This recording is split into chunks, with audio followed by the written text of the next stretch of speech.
Hi there, and welcome back to LiseLight. Today we're going to look at 7 knitting secrets that I didn't know that I needed to know about. My name is Lisa. I'm from LiseLight. I'm a Danish knitter based in Copenhagen, and on this channel I share all kinds of stuff about knitting, what I'm working on, my thoughts about knitting, and everything else. So if you're interested, I would love if you want to subscribe to the channel.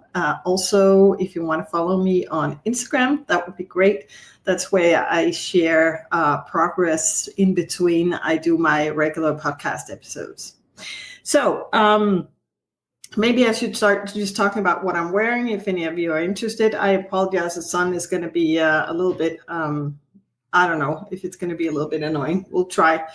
I can't complain about the sun. I live in Copenhagen, and the sun is a rare friend. So it's a little difficult to complain about it. So anyways, I'm wearing the Cumulus blouse by Petite Knit. I knit it in 3 strands of silk mohair. I think the pattern calls for 2 strands, but I felt like it became too see-through. And to meet gauge, I would have had to go up a needle size, and that would have made it even more see-through. It is a little bit see-through. As you can see, I have a tank top under it, but I can tell, though, that one thing that's happened is that it's grown. So if I don't wear something under it, I definitely need to watch out that I don't have any slip-ups during the day. So it's gone a little more revealing than I was planning to, but I still love it. I think it's so pretty. It's 2 strands of a beige or cream mohair and 1 strand of a more like nougat light brown mohair that I use for another project, and I really love the final look of it. It feels very luxurious and just light and fluffy and nice. So I love it. So anyways, when I look down, it's because I have my notes here. I'll also put them up on the screen. But you probably know if you do videos, I'll do that in the editing phase, just so we're clear on that.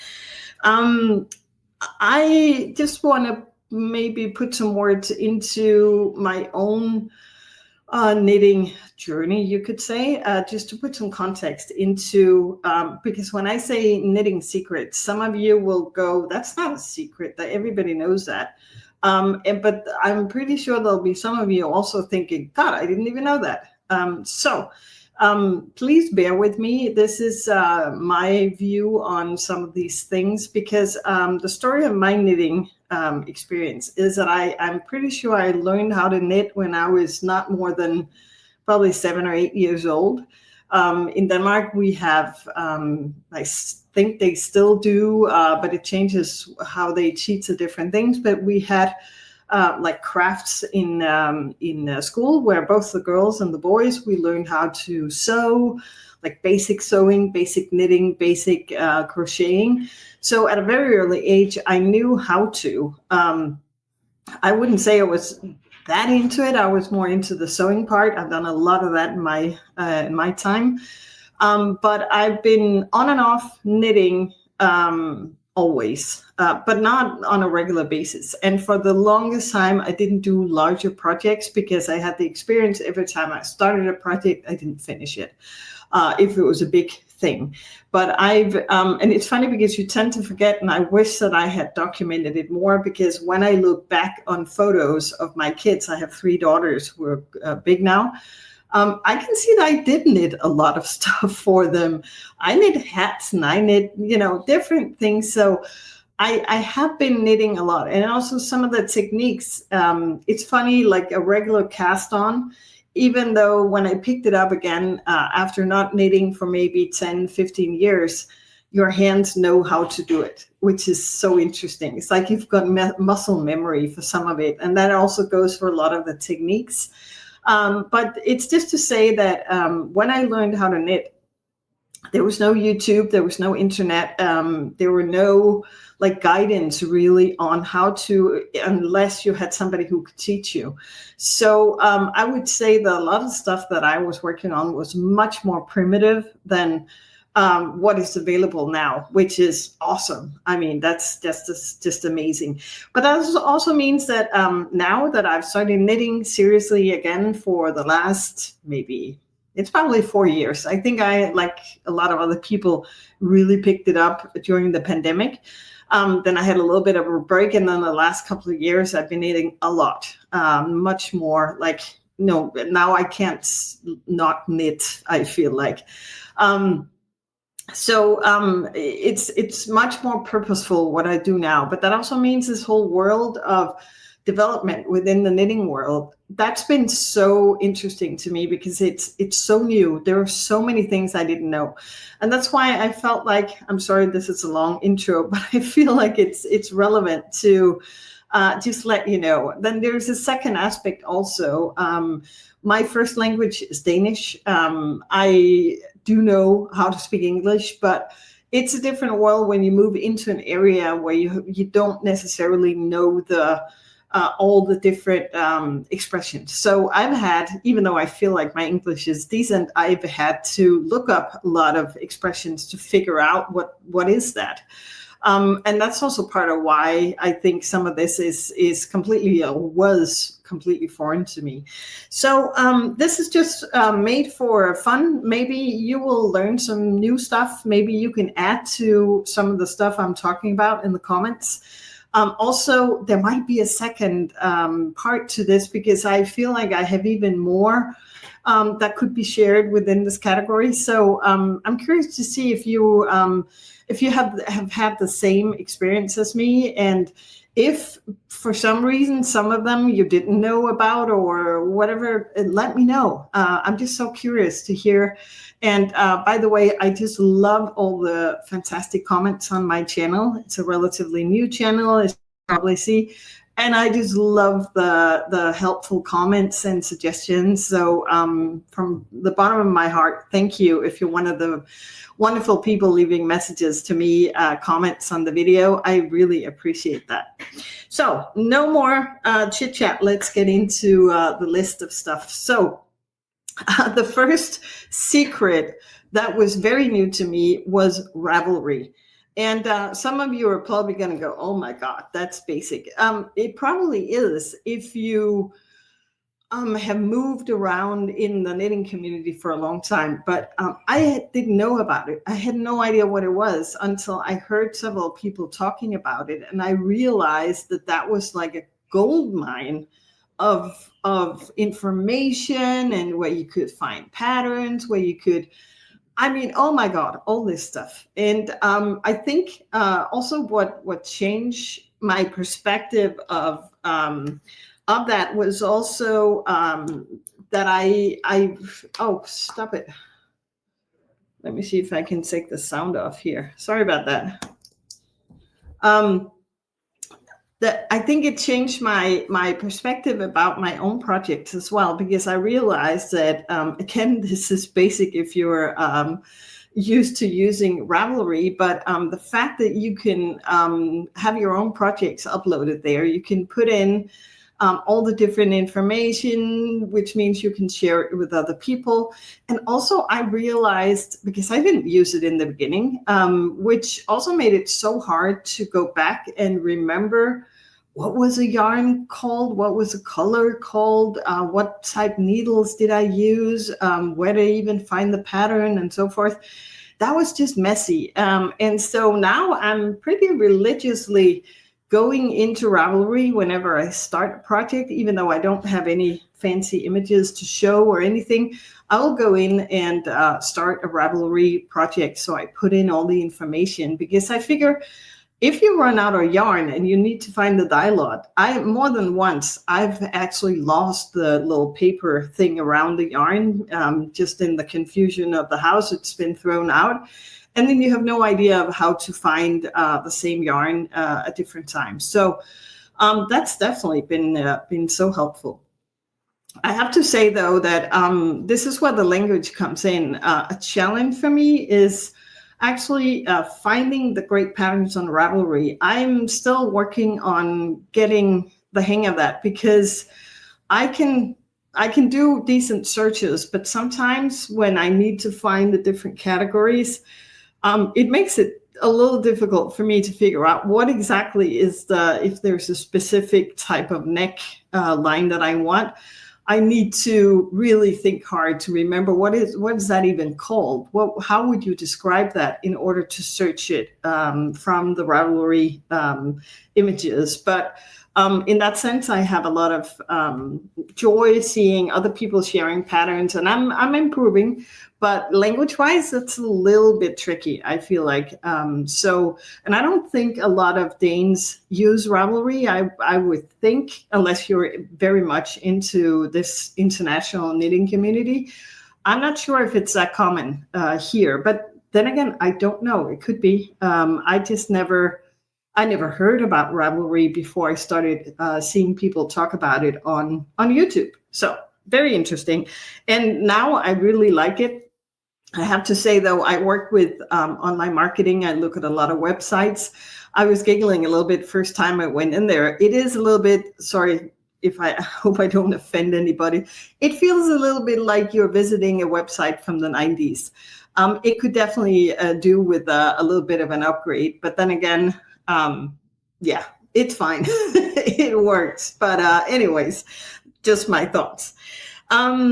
The second secret that is also maybe really basic is all the different notions that you can get. And actually had to also look that up. It's called notions, all these different accessories that you can use with your knitting. And of course, some of them may not be totally necessary, but oh my God, it's so much easier to use, for example, stitch markers.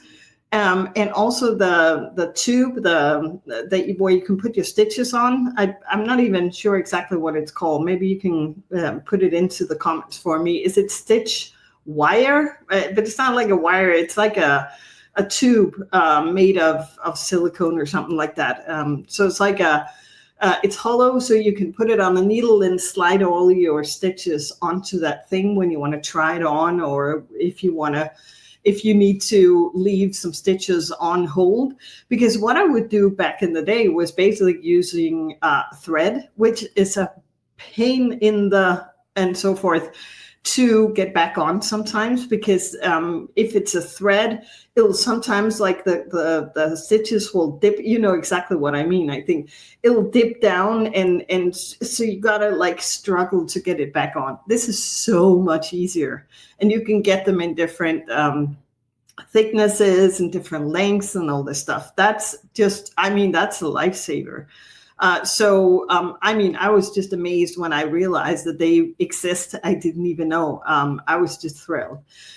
Such a small, inexpensive little thing, and it just makes a huge difference for your knitting.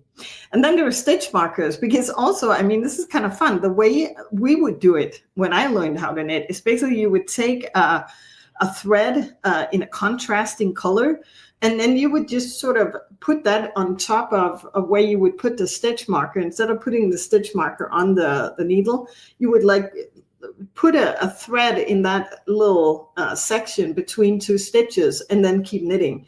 The problem with that is, of course, it works. You can still see it. The problem is if you move it too much around, sometimes you would accidentally pull it out if you were moving your knitting piece around.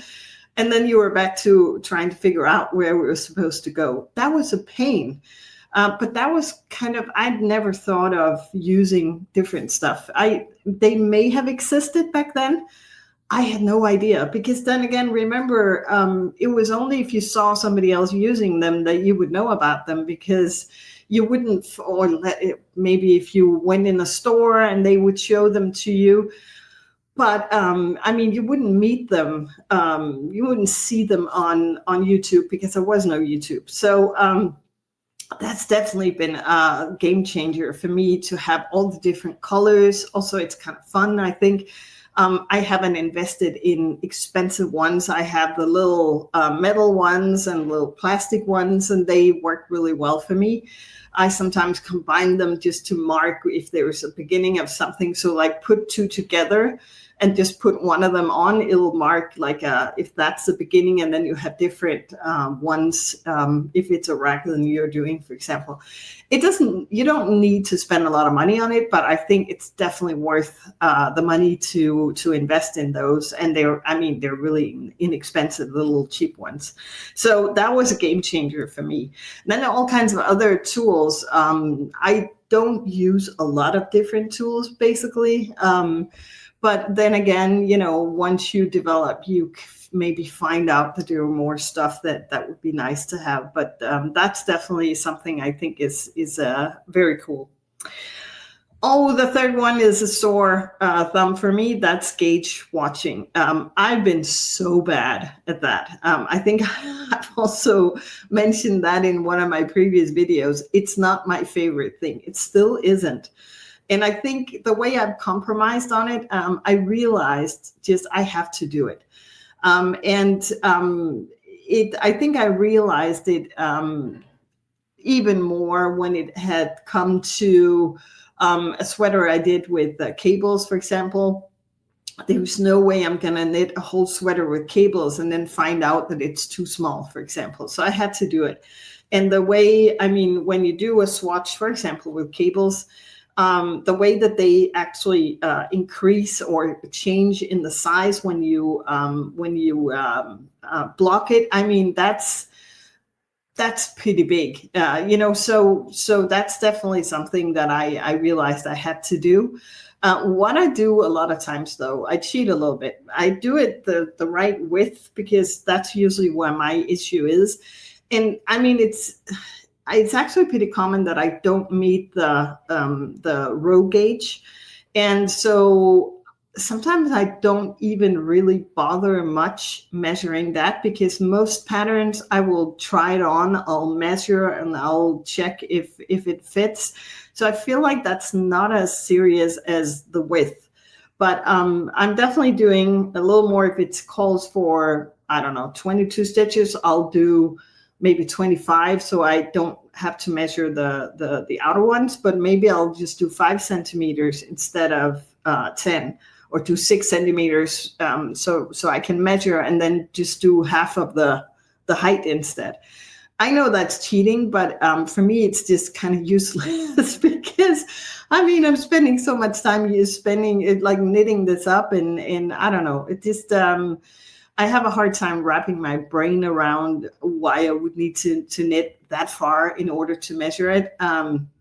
So I compromised a little bit. And then also, for example, if it comes to socks like this one, for example, since I've done several socks of the same type, I don't do a gauge swatch on this. I start knitting, but then when I'm a little further down on the cuff, like to here, like here, for example, I will measure or try it on basically and see if it fits. And if it fits, I don't really care about the gauge swatching on that.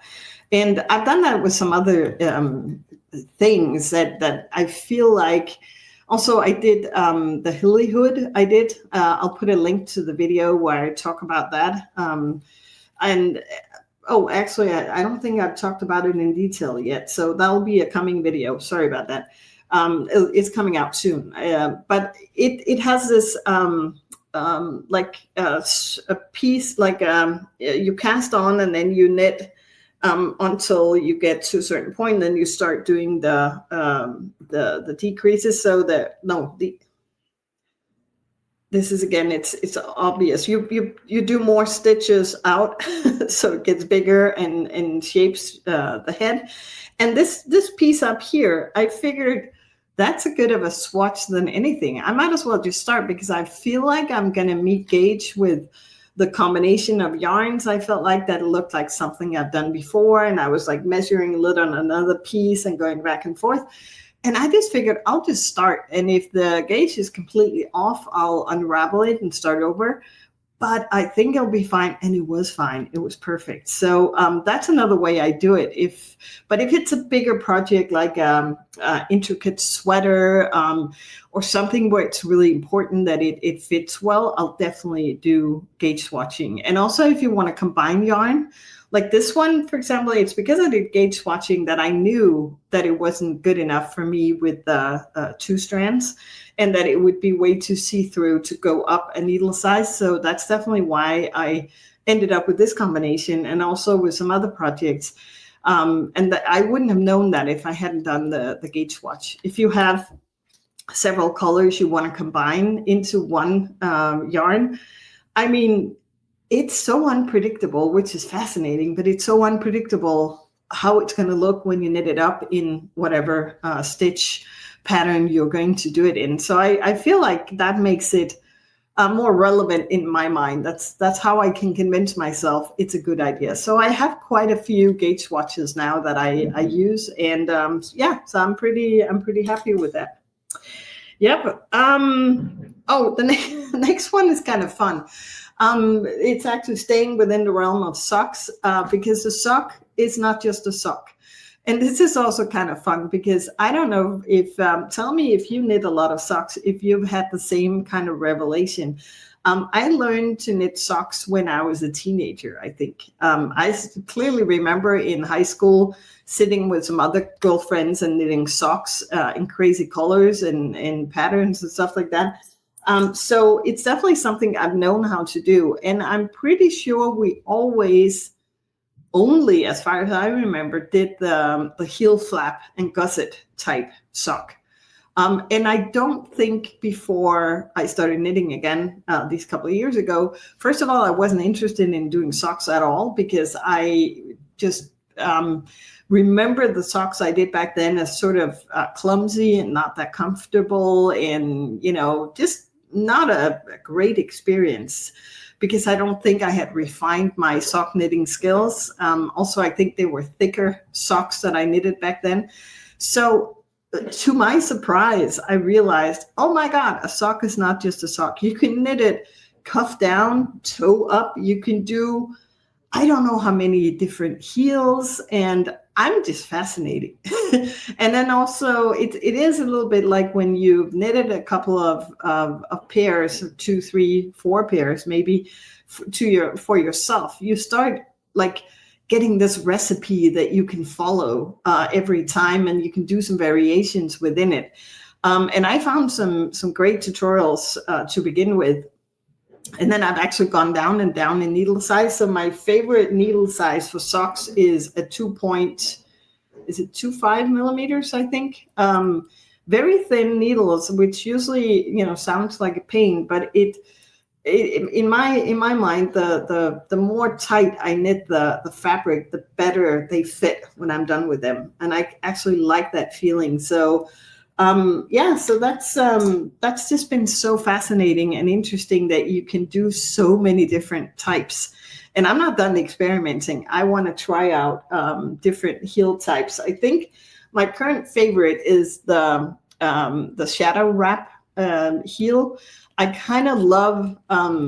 It's not that I hate doing the heel flap and gusset. But I think I saw somebody mention how it's funny that you, on the heel gusset, or the heel flap, you often do a one knit one, slip one, so it gets this almost like ribbed pattern down, which it makes it stronger. But that's not where I wear my socks mostly, on the heel. It's down here actually, and on the ball of the foot. So it doesn't really make so much sense for me. I'll let you know when I've worn these, when I'm done. But I did a different pair also with this type thing. So the shadow wrap heel, you don't pick up stitches the same way as you do with the heel flap and the gusset. It's a matter of doing kind of like a German short row type thing when you do them, and it avoids the hassle of when you do the traditional heel flap and gusset type thing. When you just picked up stitches all the way around, I find that just so annoying that you have all these stitches on your needle. I do magic loop for my socks. It's just so annoying. Oh my God, I pulled out the knitting. That was stupid. I think it's been living in my bag, so I have loose stitches, so I'll put this down so I don't make more trouble. So anyways, I found that so annoying, so I like this construction because you sort of avoid that. So, but just the fact that there are so many different types, let me know what your favorite is. I'm trying out new heel constructions. I've never done the toe up version yet. It's a little intriguing to me why you would want to do that. I've heard a very good reason to do it is if you are in doubt of whether you have enough yarn. You can maybe if you do the toe up, you can knit that, because you need to have your foot the length it needs to be, and then when you get to the cuff, you can decide how long you want to make the cuff. If you want to like if you've divided up your yarn in two halves, then you kind of know how much yarn you have to do the cuff. So that I can see how that could be practical. But I've heard a lot of people struggling with where to start the heel to get it the right length. And you avoid that when you go the other way, because it's easier to determine when to start the toe, in my experience.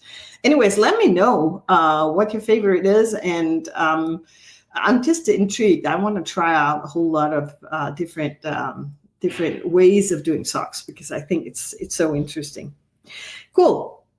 Moving right along, number 5 is constructions, and it's a little bit in the same realm.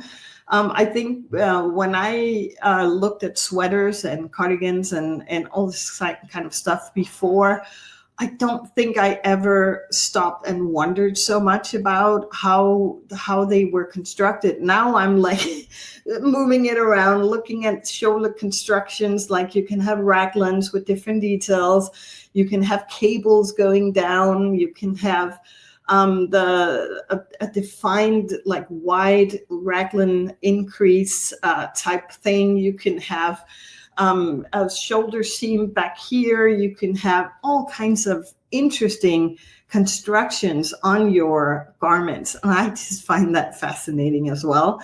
That is so cool. And I'm definitely, I don't really buy much clothes. I've put myself on a, not a strict, but a kind of strict no buy policy just for a long time. I don't feel like I need a lot of stuff. I want to make stuff for myself, but not buy a lot of stuff.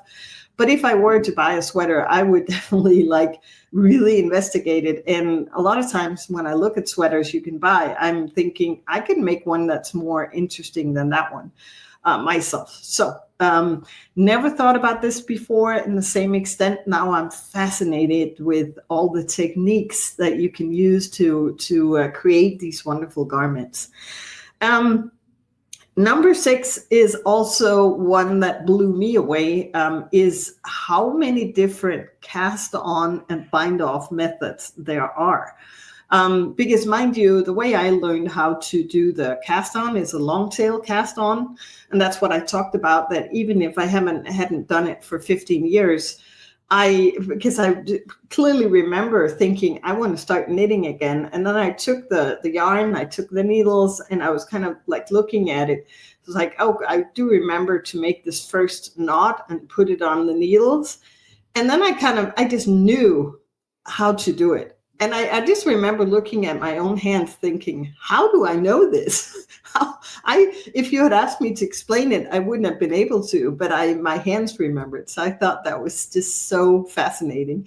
But then I realized there's so many more ways to do it. You can do more what do you call it, stretchy cast-ons. You can, oh my God, all these different things. And I think also the cast off or bind off methods, those have been a game changer for me, because I only knew about the regular one. And now I realize there's so many other ones where you can do really beautiful cast-ons, more stretchy than others. And this whole thing has just been amazing, I think, to find out.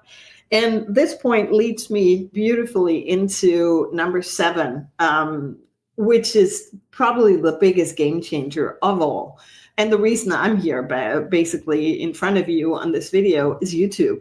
And that's all the help that you can actually get. My first pair of successful socks in my newer knitting period was definitely, that was handmade by Florence. Has this wonderful video with really, really cute socks with a lace pattern. And it's a free download to knit it. And it's a very detailed, wonderful video explaining how to do it all the way through. And you're just being handheld so much that it's just not intimidating at all to start doing that. And I can go on. I mean, all the bind offs, the cast ons, all the different techniques. Anytime there's something where I'm like, I don't really know how to do that, I'll just go in and find a YouTube video and find the help there. And also all the wonderful YouTube channels that I follow in this knitting realm, with so many good suggestions for patterns. This whole community is pretty amazing, if you ask me, because there's so many helpful tips and tricks. And I just find that just so helpful in my knitting adventure. So I never really feel stuck the same way that I did in the past. And I think this has been part of why I feel like knitting is so much more fun now, that I don't get stuck the same way that I used to sometimes. And I think that was part of why I didn't always finish my garments, because maybe I had done a mistake or there's something I couldn't figure out and I just got sick of it and put it away and never finished it. So that was sort of my experience earlier on. And it's definitely changed because there's almost always help to be found. Other people's experiences. Also, Ravelry will help you if you look at other people doing the same project as you. You can sometimes find the help in there. So that's been amazing. Those were the 7 knitting secrets that may not be secrets to you at all, but to me were, you can almost say, revelations, some of them. And it's been amazing to dive into this whole world. So maybe you also got some inspiration. And if not, I'm happy if you're still here. Leave a message if you like. And again, I would love if you want to subscribe. Also, follow me on Instagram. I'm really trying to be better at posting over there and updating on the different projects I'm doing. And it would be lovely also to connect over there. So you find the links in my bio. So it should be fairly easy to find your way. I'll put it in the comments or the description down below as well. Also there you will find my Ravelry page if you want to go over and look at some of the projects I'm working on. So that's basically it for now. I hope you had fun. I am happy to say that I'll be back soon with more videos for you. And until then, I hope you have a fantastic knitting experience for yourself.